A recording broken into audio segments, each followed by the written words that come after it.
the softer you are, the less rigid you are, the more flexible you are as a person, the more you can accomplish. And this is a great way to practice in parenting as well. And this idea that a rigid thought, how many times have you heard this idea that if I tell you something, I'm going to stay consistent with it? We have a set of rules, these are the rules, and we'll do it this way. In the Tao it says the more rules you make, the more rule breakers you create. It's true. The more rules you have in your house about how everything has to go. We had in our house, my wife would have a big jar of M&Ms. Peanuts, you know, all these different multicolored ones. And the kids in our house, because we didn't feed them sugar and we didn't give them sodas and stuff like that. So they were just more like a decoration. Every once in a while someone would take them. They'd hardly ever be replaced. Now when we had kids come over to our house who weren't ever allowed to have such horrible things, you should have seen their behavior. You know, they would scoop them up, they'd be putting them in their pockets, and they'd get their purses, and they'd open it up, and, you know, the whole thing would be empty. I said, well, what are you doing? He said, well, you mean you could just have these whenever you want them? I said, well, we don't really have any rules about that. It's just, it's not something that we encourage or discourage. It's just there. It's like Emerson had a wonderful line. He said, a foolish consistency is the hobgoblin of little minds. A foolish consistency, a rigid consistency. So that there are many people who will say, if I say it on Monday, you can be absolutely certain that on Wednesday I'm going to believe the same thing, regardless of what might happen on Tuesday. Now Tuesday might have something real that you might want to be changing your mind. You might want to say, you know, I thought that this time, but now I've seen this, and now we can shift. And you can see how this can become and so much about the Tao is on leadership. Leadership in the family, leadership in the community, leadership geopolitically. Less rigidity, more openness, more willingness to listen and say, I changed my mind. Because a foolish consistency is the hobgoblin of little minds. And what I believed on Wednesday has changed because of what happened on Tuesday. Now, another important thing to say to your children, to your friends, to your lover, to your spouses, to whomever, to the people you work with, words that we're so terrified to say, but which give us a sense of living with the Tao. I don't know. I don't know. I'll look it up. Say it. I don't know. Doesn't hurt. Say it again. I don't know. Isn't it fearful? I mean, so many people, and it's like very freeing, because my kids ask me something, and I say, I don't know. They say, Dad, you know everything. You know everything. I said, well, I don't know that, and I'll look it up, or we'll try to find an answer to that, but I don't quite know. I know that even, you know, I spent 20 years running, and I ran every day for 20 years, for 22 years, without missing a day. 8 miles. Never missed a day. That's rigid, all right? Some call that obsessive. But you brush your teeth every day, I used to say, and you don't call that obsessive. And you go to the bathroom every day, and you don't say, well, he's obsessively doing that again today. You don't do that. But anyway, what I learned is that even in the world of exercise, there are certain things that are built in to make us rigid, to make us stiff, to make us hard. And we lift, and we run, and we kick, and this is what we call working out. There's another kind of working out that is ancient. It goes back to the time of Lao Tzu and before, which is called yoga. And yoga means union. It means union with your source. And when you do yoga, you can stay in the same place. You can do the equivalent of 8 miles. When I used to run 8 miles, I had to run 4 miles that way, turn around, 4 miles back. And I'd be sweating. Now I can do yoga, and I can just stand in one place. And in 90 minutes, by being supple, by making myself stretch, by not being hard and rigid, I can get that out there. I can get that leg up. I can do these kinds of things. And 90 minutes later, it's like I'm totally sweating, and I feel so different. I used to, when I would go out at night, to eat or something, after running so many miles, running marathons and doing those things, I'd go to get up and it would be, okay, it's going to take a little while, right? Because everything was so, that doesn't happen anymore because I've given up hard.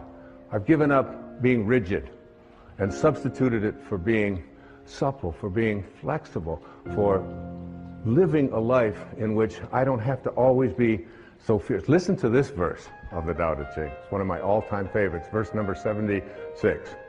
A man is born gentle and weak. At his death, he becomes hard and stiff.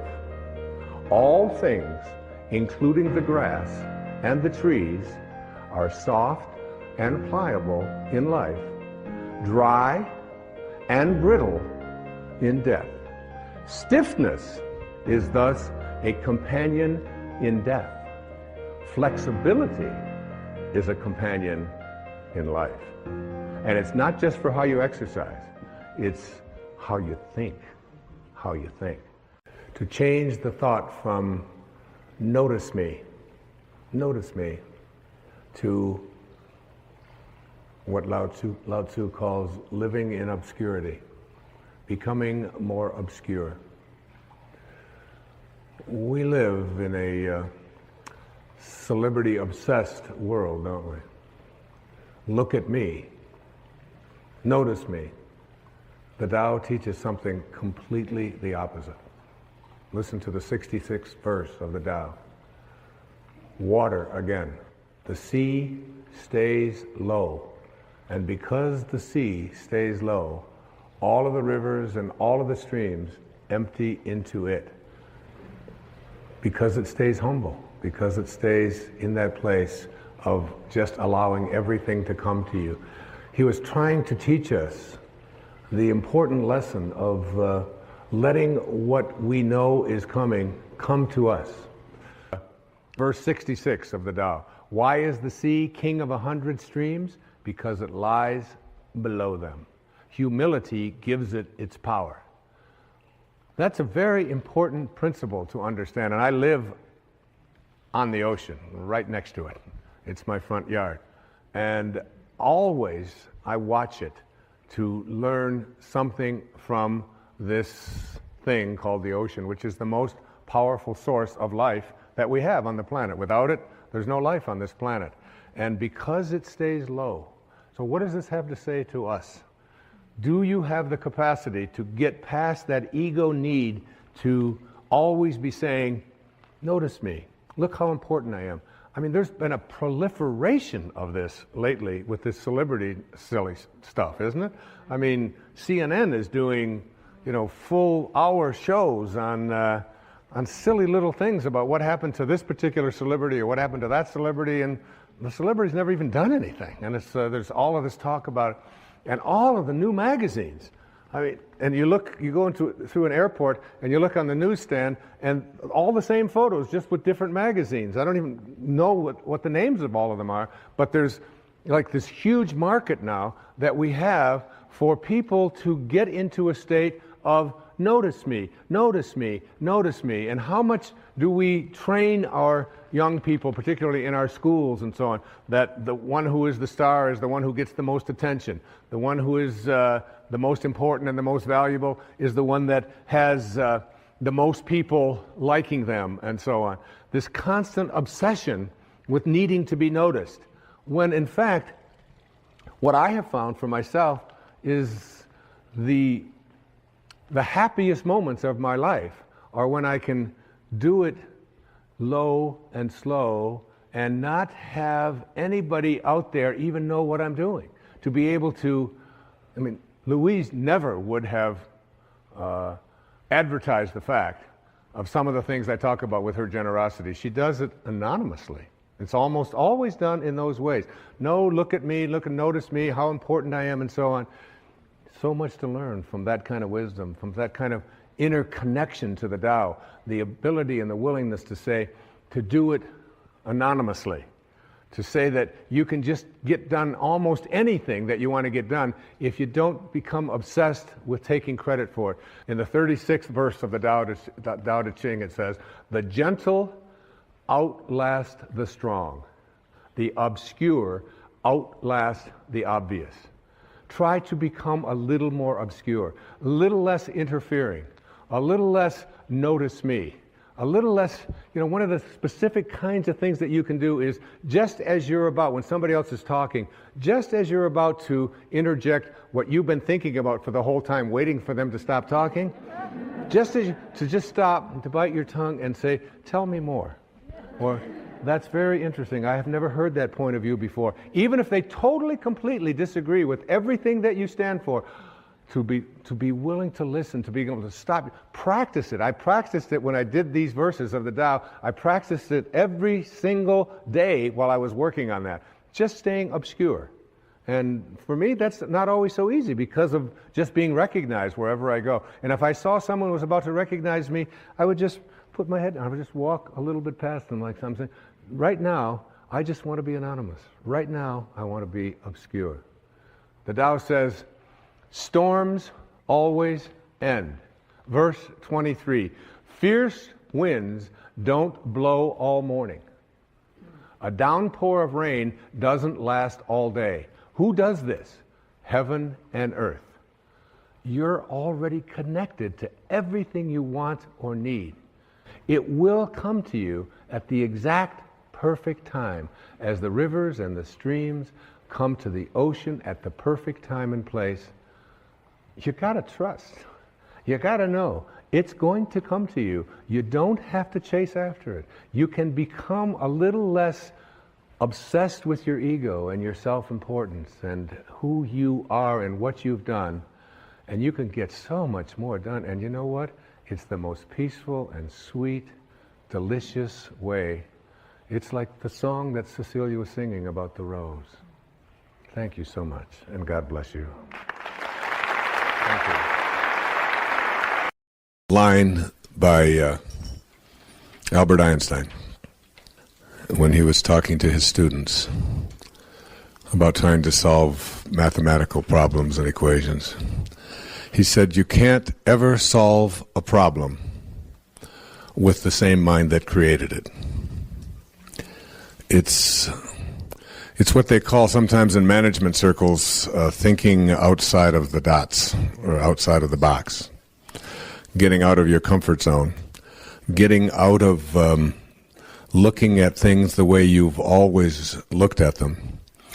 And having a different kind of an awareness. I came across this quote not too long ago. Moving away the clouds does not make the sunshine. It merely reveals what was hidden all along. The sunshine, the sun is always there. And you don't make it shine by just taking things away. There's something inside all of us that is hidden. And it's the ability to,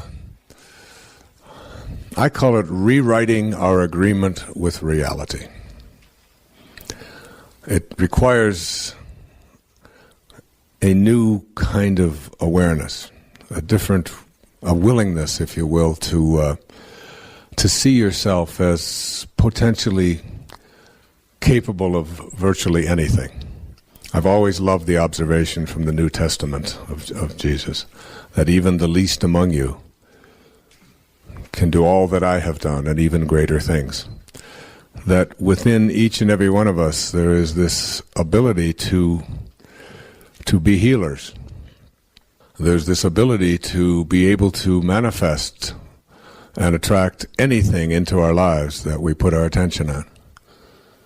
There's this ability to live at such a high level of consciousness that we can transcend our bodies.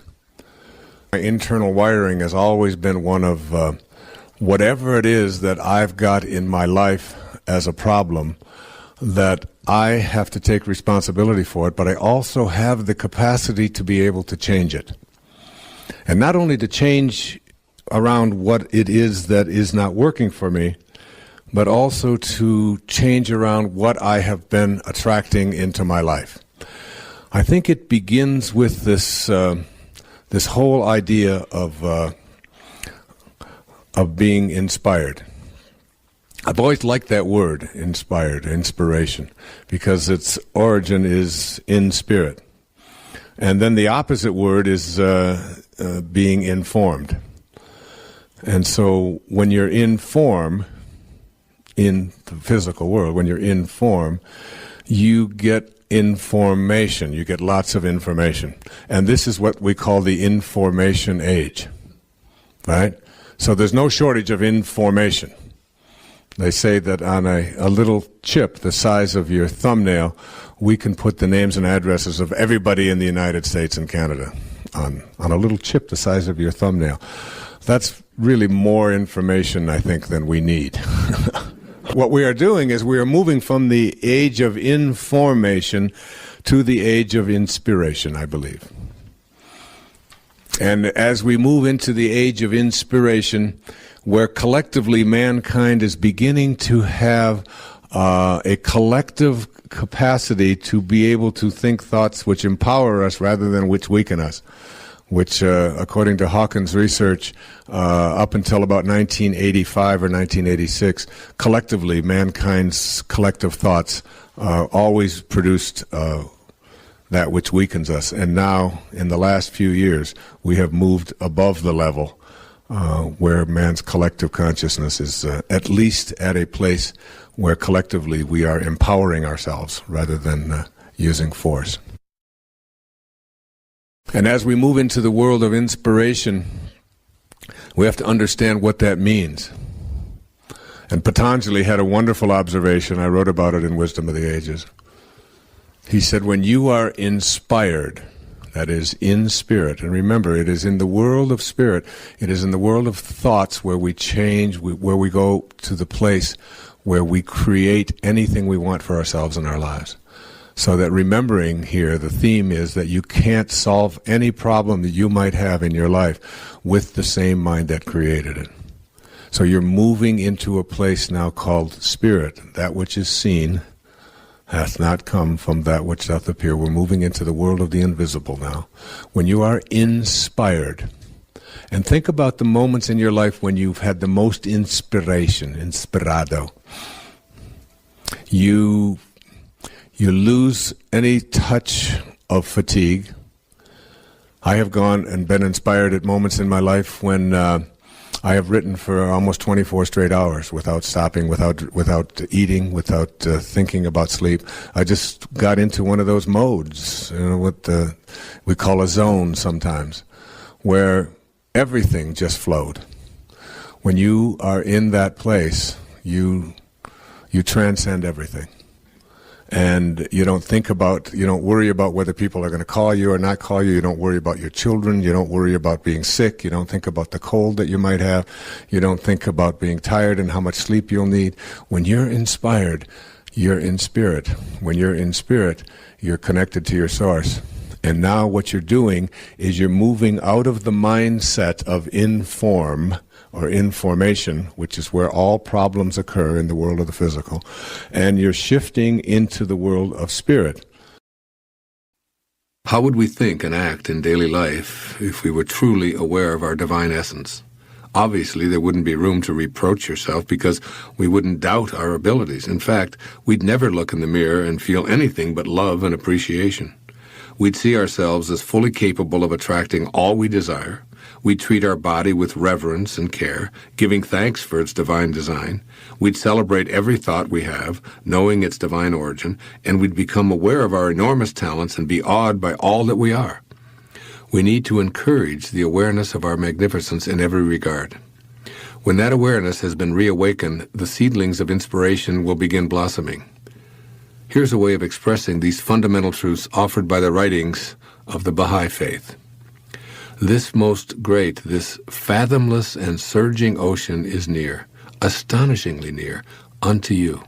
Behold, it is closer to you than your life vein.